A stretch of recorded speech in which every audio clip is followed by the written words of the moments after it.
Selamat siang anak-anak. Selamat bertemu kembali dengan Bu Evi pada pembelajaran praktikum akuntansi lembaga atau instansi pemerintahan. Anak-anakku yang sangat saya banggakan, marilah pada siang hari ini kita mengucapkan puji syukur kehadiran Tuhan karena kita masih diberikan suatu kesehatan, kenikmatan, sehingga kita dapat bertemu walaupun dalam kondisi pandemi dengan pembelajaran daring, diberikan suatu kesehatan, kenikmatan oleh Tuhan. Anak-anakku, sebelum materi ini Ibu berikan, marilah kita berdoa dulu supaya kegiatan pembelajaran hari ini dapat berjalan dengan lancar. Marilah kita berdoa menurut agama dan kepercayaan kita masing-masing. Berdoa mulai.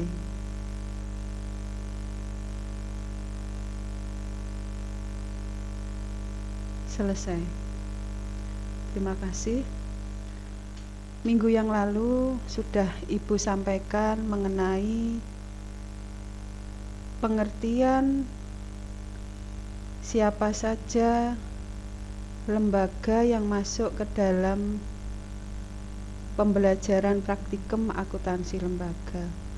Di sini yang minggu lalu itu mengenai kas dan setara kas. Pada siang hari ini yang akan kita bahas mengenai akuntansi saldo kas, yang masuk di dalamnya adalah rekonsiliasi bank, selisih kas, dan nanti akan ke satuan kerja perangkat daerah.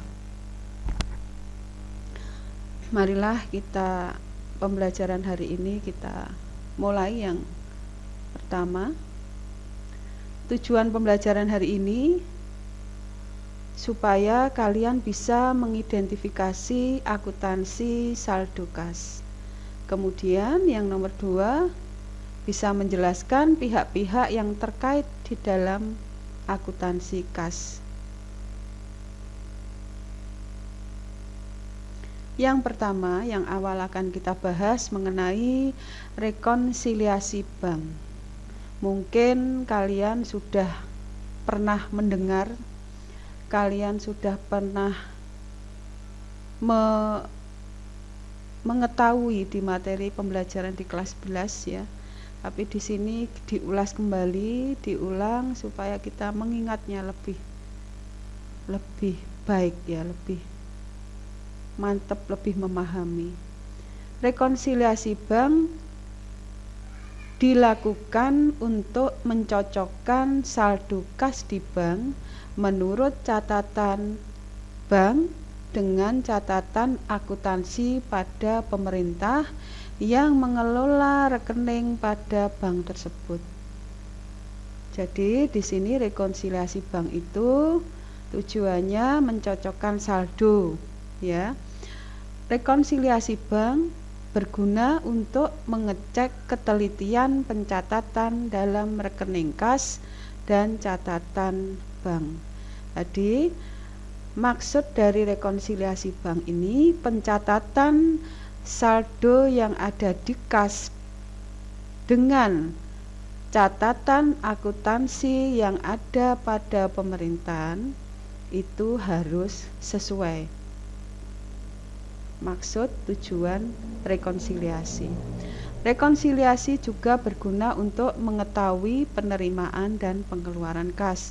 Jadi penerimaan dan pengeluaran kas nanti akan tertulis, kita bisa mengerti, kita bisa melihat mana yang masuk ke penerimaan, mana yang masuk ke pengeluaran kas. Berikutnya lagi, di sini ada yang perlu kalian lihat, ada perbedaan catatan dari bank dengan pencatatan oleh entitas pemerintah. Jadi ini ada selisih di kelas 2 pada akuntansi keuangan, materi akuntansi keuangan kita pernah mencoba untuk menghitung apabila terjadi perbedaan pencatatan antara bank dengan entitas pemerintah. Di sini di kelas 3 dijabarkan yang lebih detail supaya kalian lebih mengerti, lebih memahami yang lebih dalam.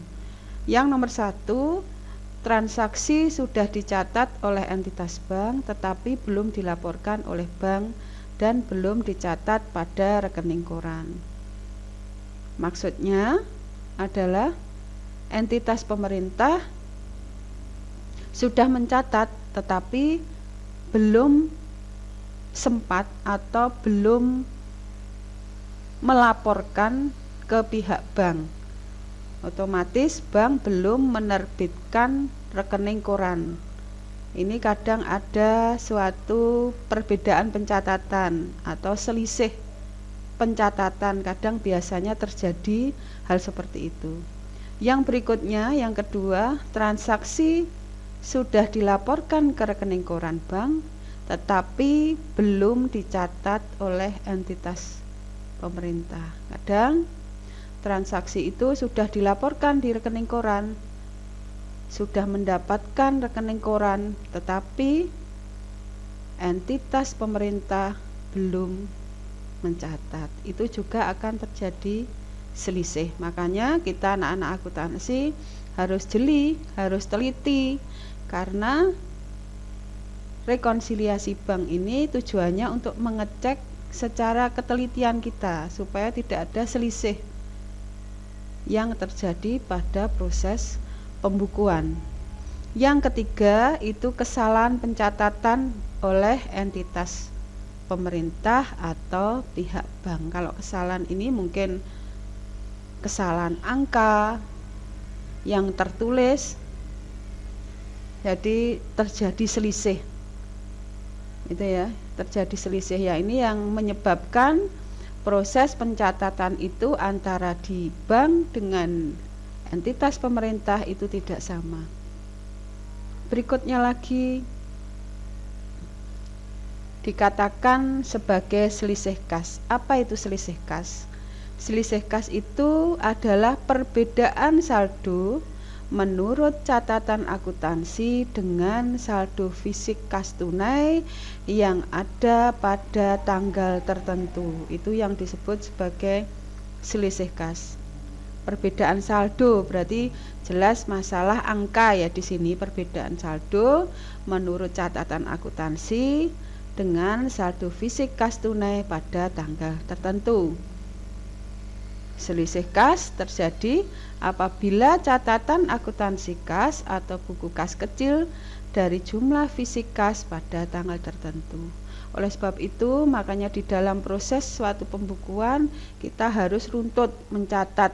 Makanya di kelas 11 kita pernah dalam akuntansi keuangan mulai dari awal jurnal harian kita buat, kita tulis sesuai dengan transaksi yang terjadi pada setiap hari supaya pada waktu kita melakukan laporan keuangan itu tidak akan terjadi suatu selisih. Berikutnya lagi, ini di sini selisih kas itu bisa terjadi karena apa?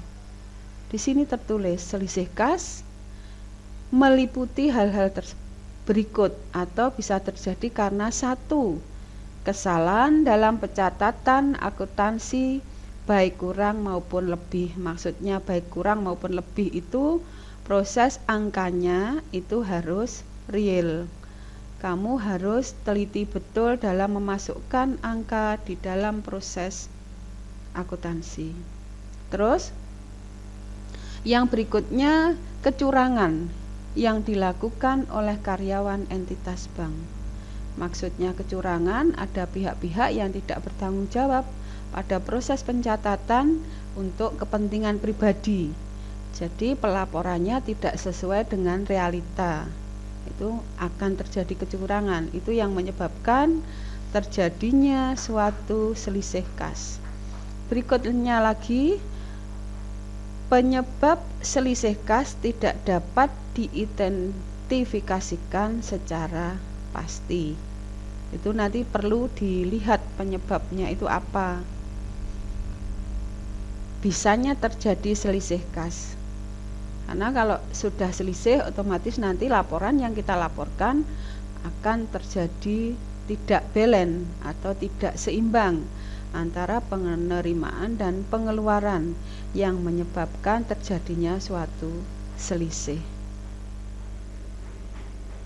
Yang berikutnya lagi di sini ada suatu pihak-pihak yang terkait dalam akuntansi kas. Di sini karena kita membahas mengenai suatu lembaga pemerintah, maka kita juga akan membahas juga mengenai lembaga pemerintah yang masuk di dalamnya. Apa saja pihak-pihaknya? Di sini ada beberapa yang disebut SKPD. Apa itu SKPD? Satuan Kerja Perangkat Daerah. Di mana SKPD ini ada pihak-pihak yang terkait yang masuk di dalamnya. Siapa saja yang masuk pihak-pihak di dalamnya?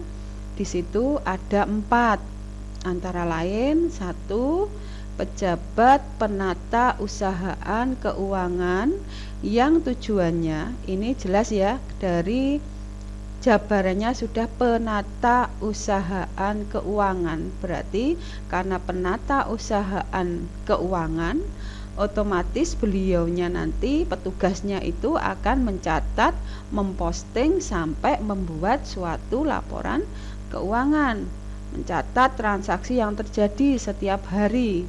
Jurnal itu dibuat setiap hari berdasarkan bukti kwitansi yang diterima maupun yang dikeluarkan. Kemudian memposting jurnal transaksi tersebut tadi ke dalam buku besar tiap-tiap rekening, karena pos-pos rekening itu akan berbeda-beda. Jadi dipostkan jurnalnya itu sesuai dengan rekening yang digunakan untuk penerimaan atau pengeluaran kas. Kemudian penata usahaan keuangan ini akan membuat suatu laporan keuangan. Yang terakhir ya, ini laporan keuangan itu harus balance, harus sama. Antara penerimaan dan pengeluaran itu harus seimbang, harus ada, misalnya selisih kas berarti harus lebih banyak di sebelah debit daripada di sebelah kredit, itu ya. Terus berikutnya bendahara penerimaan SKPD. Jadi ada bendahara penerimaan, ada bendahara pengeluaran dari Satuan Kerja Perangkat Daerah. Berarti tugasnya bendahara penerimaan, beliau nanti akan mencatat penerimaan apa saja yang masuk kepada pos-pos SKPD tersebut. Kalau bendahara pengeluaran, berarti beliau juga akan mencatat pos-pos yang ada kaitannya dengan pengeluaran SKPD. Itu ya. Terus siapa saja pengguna anggaran?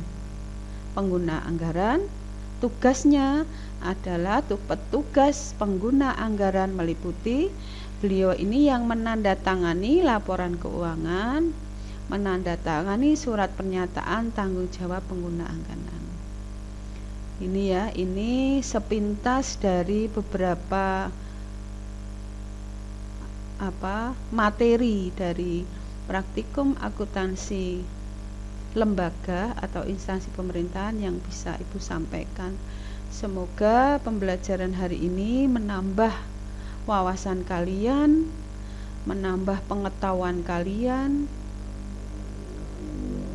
supaya ilmu yang kalian peroleh selama duduk di SMK bisa bertambah.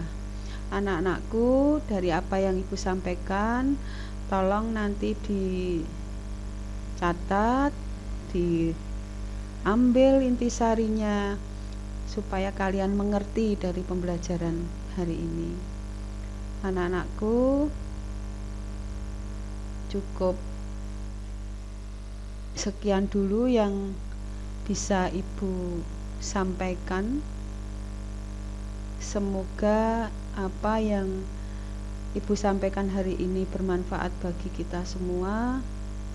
Marilah kita selalu berdoa supaya kita diberikan kemudahan, kesehatan, kelancaran Kita berdoa pada Tuhan supaya pandemi ini segera berlalu dan kita dapat bertatap muka lagi secara luring, secara bertemu, secara bertatap muka, pembelajaran di kelas. Kalian bisa bertemu dengan teman, kalian juga bisa bertemu dengan Bapak Ibu Guru. Terima kasih anak-anakku, salam sehat selalu, semoga kalian dilindungi oleh Tuhan. Selamat siang.